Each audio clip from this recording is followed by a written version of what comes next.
Իրազեկ քաղաքացիների միավորում Հելսինկյան քաղաքացիական ասամբլեայի Վանաձորի գրասենյակ եւ ուղղակի ժողովրդավարություն ՀԿ-ները հայցեր են ներկայացրել վարչական դատարան, ընդդեմ Իմ քայլը հիմնադրամի եւ Աննա Հակոբյանի։ Կազմակերպությունները պահանջում են հիմնադրամին ենթարկել վարչական պատասխանատվության նախընտրական շրջանում բարեգործության արգելքը խախտելու շուրջ 15 դեպքերի առնչությամբ։ Իրավական պահանջը հիմնված է Հայաստանի Հանրապետության վարչական իրավախախտումների վերաբերյալ օրենսգրքի 40.16-րդ հոդվածի վրա, որն արգելում է նախընտրական փուլում բարեգործական գործունեությունը։ Դանիել Լեոնիսյանի փոխանցմամբ այս գործընթացի շրջանակում նախատեսվում է ընդհանուր առմամբ 14-15 հայցադիմում ներկայացնել դատարան։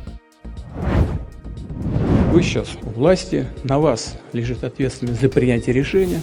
Как вы скажете, так и будет. Դուք եք հիմա իշխանության, ձեր վրա է պատասխանատվությունը որոշում կայացնելու, ինչպես ասեք, այդպես էլ կլինի։ Աստանայում ԵԱՏՄ գագաթնաժողովից հետո լրագրողներին ասել է Ռուսաստանի Դաշնության նախագահ Վլադիմիր Պուտինը։ Նրա խոսքով Հայաստանը ԵԱՏՄ-ից դուրս գալու դեպքում կբախվի իր ավտոփոխադրումների նկատմամբ պահանջների խստացման եւ երկաթուղային փոխադրումների սակագների աճին։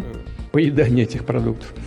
в технические нормативы. Ուր կգնա հայկական գինին ԵԱՏՄ-ից դուրս գալու դեպքում։ Իսպանիա, Իտալիա, Ֆրանսիա, հարցրել է Դաշնության ղեկավարը, ապա ավելացրել. Ռուսաստանում աշխատելու համար հայերը պետք է արտոնագրեր գնեն։ Եկեք ազնիվ խոսենք։ Ստիպված ենք վերադարձնել հայկական տարանցիկ փոխադրողների համար թույլատրելու կարգը։ Ըստ Պուտինի, հարկ կլինի բարձրացնել էներգակիրների գները, ինչը փորձագետների կարծիքով Հայաստանի համար կկազմի ՀՆԱ-ի 14%-ը։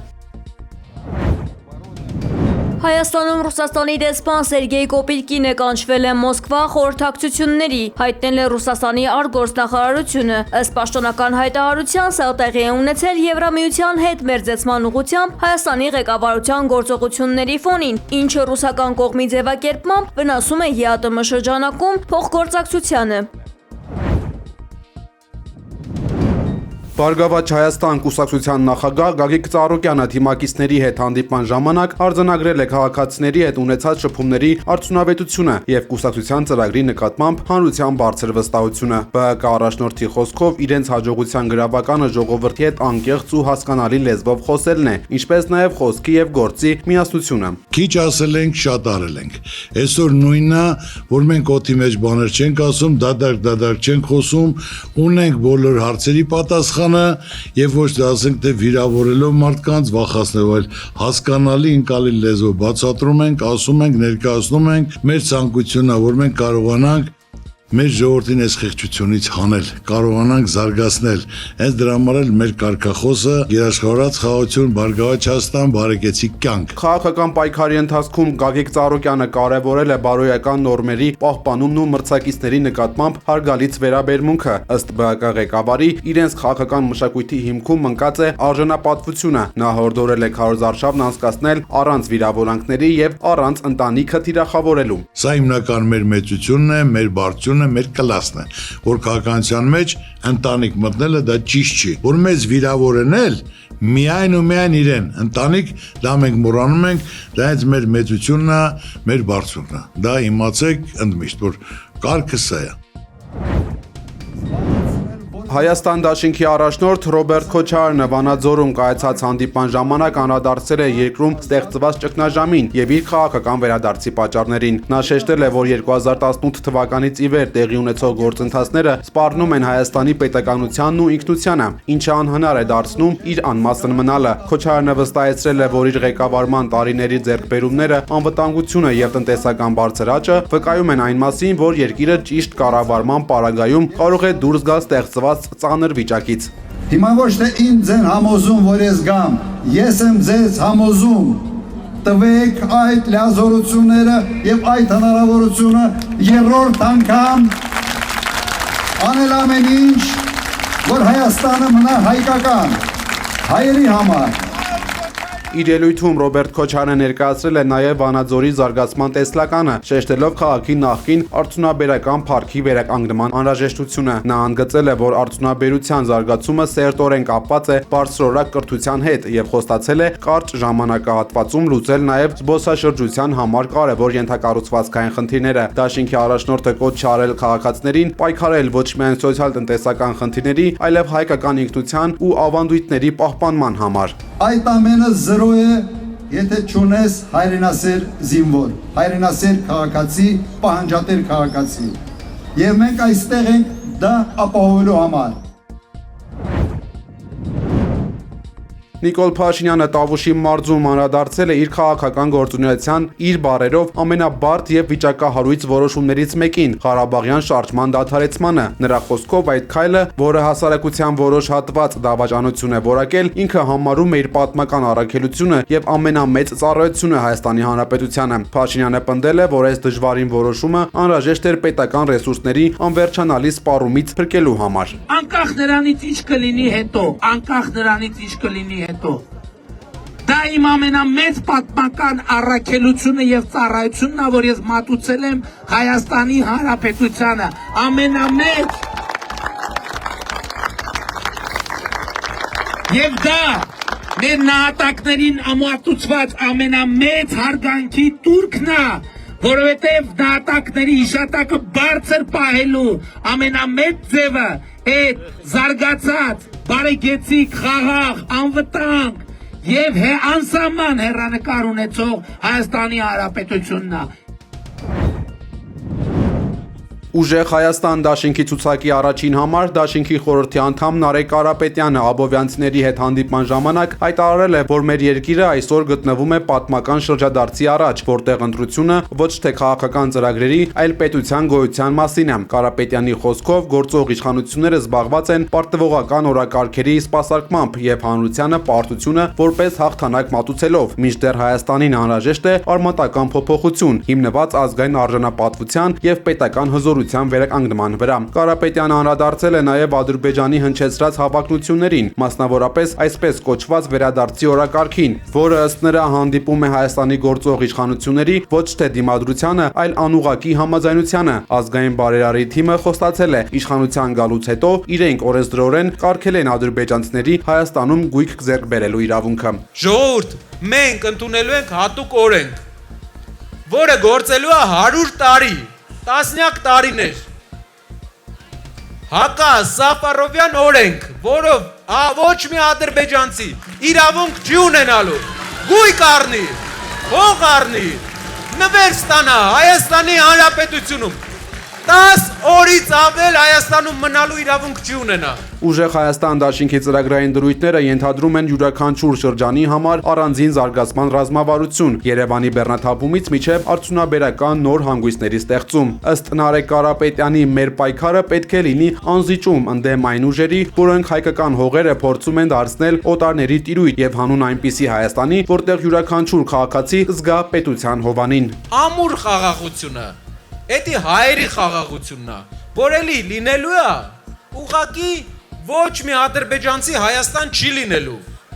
Հայաստանը զարգացնելու է իր տնտեսությունը։ Երեք չառաջ օրը հրազդան էինք, 3 գործարան է 8 տարում փակվել։ Բոլոր մեծ գործարանները հերթով փակվում է։ Մարդիկ եգիպտացորեն են ուտում, փոխանակ գնան գործարանները վերակառուցեն։ Ալլավերդի հիմնական գործարանը փակվել է, Վարդենիսի հանքը փակվել է մեծ մասը։ Հրազդանին ցեմենտը փակվել է 8 տարում։ Չի աշխատում մարդը։ Մենակ շենքեր են սարքում, այդ շենքերի ապրողները պետքա չէ՞ միտե աշխատեն, որ այդ շենքերի տները առնեն։ Մեզ պետքա մեր երկիրը որակական փոփոխություն բերենք, որ հայերը մնան, իսկ ադրբեջանցիները չգան։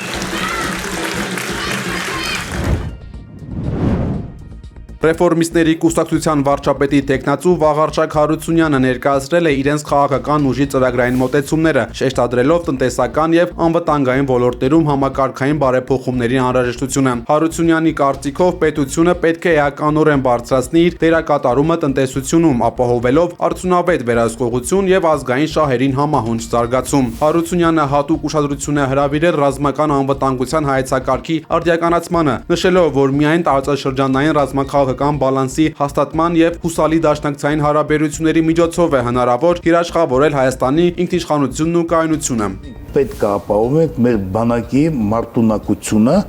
հաշվի առնելով, որտեղից մենք ունենք սպառնալիք։ Ռազմական սպառնալիք։ Այսօր մենք ունենք ռազմական սպառնալիք Ադրբեջան եւ Թուրքիայի կողմից։ Եվ մենք գնահատելով իրանց ռազմական բյուջեն, որը իմիջիայլոց ասեմ ձեզ աճում է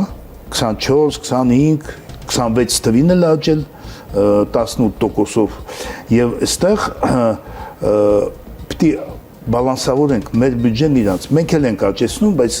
այդ աճը չի ապահովում մեր բալանսը ռազմաքաղաքական։ Մյուս խնդիրը դա պետք է մենք ճշգրիտ հասկանանք, որտեվ եթե մենք կարողանում ենք մեր ռեսուրսներով ապահովել Ադրբեջանի հետ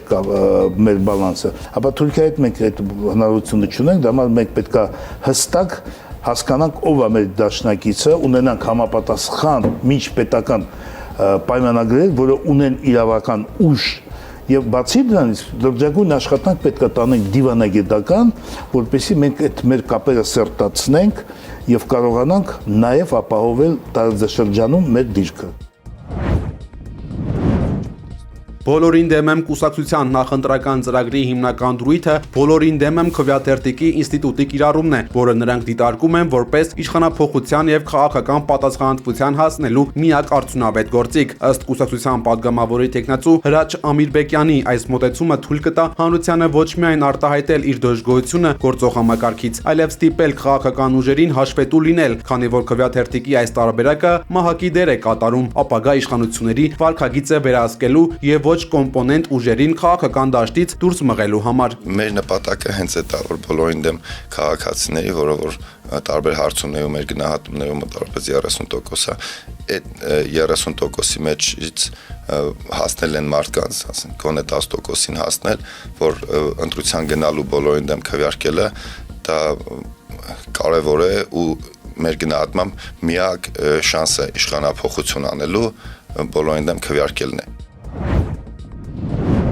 Ազգային ժողովրդավարական Բևեր կուսակցությունը հանդես է գալիս պետական ինքնիշխանության ամրապնդման եւ ազգային արժանապատվության վերականգնման օրակարգով։ Կուսակցության անդամների պնդմամբ Հայաստանը գտնվում է աշխարհաքաղաքական բարդ փոփոխությունների շեմին, ինչը պահանջում է կառավարման ղեկին տեսնել ազգային գաղափարախոսությամբ առաջնորդվող ուժեր։ Բևերի առաջարկած ծրագրի հիմքում ընկած է հայրենատիրության գաղափարը, որը ենթադրում է սեփական հողին տեր կանգնելու անվերապահ վճռականություն եւ հրաժարում զիջումային քաղաքականությունից։ Ազգային ժողովրդավարական Բևեր կուսակցության անդամները արմավիրում կոչ են արել ընտրողներին հունիսի 7-ին կանալիք ընտրություններին ցուցաբերել սկզբունքայնություն, քվեարկելով հօգուտ ազգային ապագայի եւ ինքնիշխան պետականության։ Կուսակցությունը վստահեցրել է, որ իրենց քաղաքական գիծը նպատակ ունի Հայաստանի անվտանգային միջավայրը բարելավել եւ պետության ինքնուրույնությունը երաշխավորել, հիմնվելով հավատի, հայրենասիրության եւ անզիջում ազգային շահերի պաշտպանության վրա։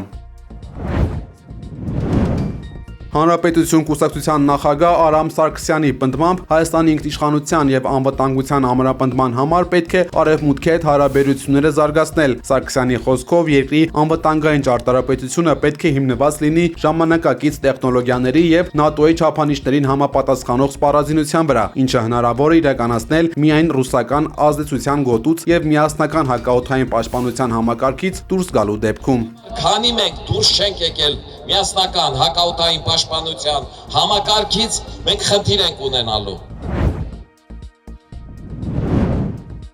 Էստոնիան Ռուսաստանի հետ սահմանին տեղադրել է ԱԹՍ-ները հայտնաբերող եւ հետեւող առաջին սարքերը։ Տեղական լրատվամիջոցները հաղորդել են, որ սահմանին անօդաչու թռչող սարքերից պաշտպանության ապահովումը կարող է հանրապետության համար արժենալ 500 միլիոն եվրո։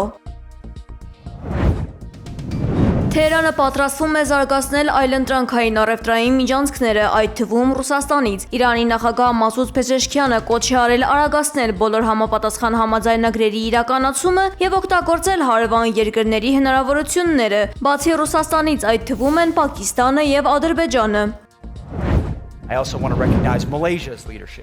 ԱՄՆ պատերազմի նախարար Փիթ Հեքսեթը հայտարարել է, որ ԱՄՆ-ն ունի բարոյական պարտավորություն ցույց չտալու Իրանին միջուկային զենք ստանալ։ Եթե խոշոր գործարք չկնքվի չնայած շրջանառվող 60-օրյա հրադադարի հուշագրին, Վաշինգտոնը լիովին պատրաստ է եւ ունի բավարար պաշարներ ռազմական գործողությունները վերսկսելու համար։ Նախարարը բարձր է գնահատել Դոնալդ Թրամփի միջնորդությամբ Հնդկաստանի եւ Պակիստանի միջև հաստատված անսպասելի խաղաղությունը, նշելով, որ Պակիստանն այժմ առանցքային միջնորդ է ԱՄՆ-Իրան բանակցություններում։